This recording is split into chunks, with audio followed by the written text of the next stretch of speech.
Welcome back to RamZland. Today I want to show you the amazing reaction between red phosphorus and nitrogen dioxide. Check this out.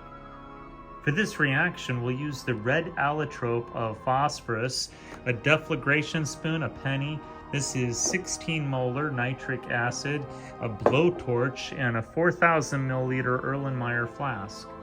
The first step is to add 100 milliliters of concentrated 16 molar nitric acid to your 4,000 milliliter Erlenmeyer flask. Next, take your flask and place it in your fume hood and turn it on before generating nitrogen dioxide gas.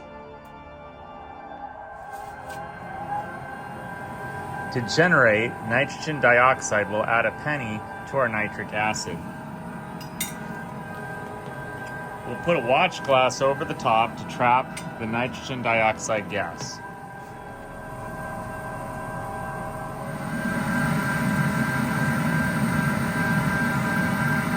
Eventually, the entire flask will be filled with nitrogen dioxide.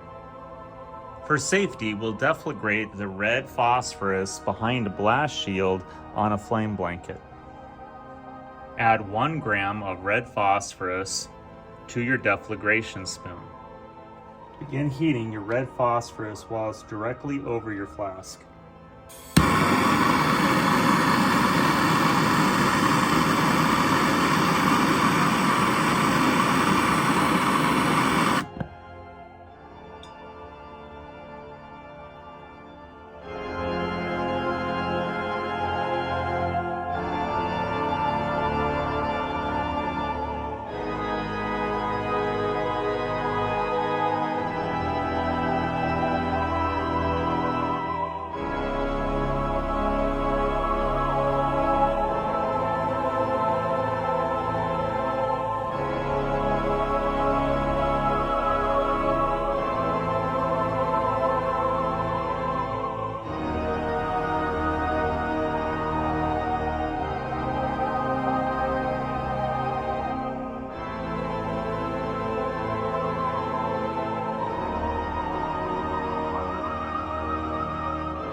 Here's one of our products, phosphorus pentoxide, kind of a white powdery crystal. You can see a little bit of it on the deflagration spoon there.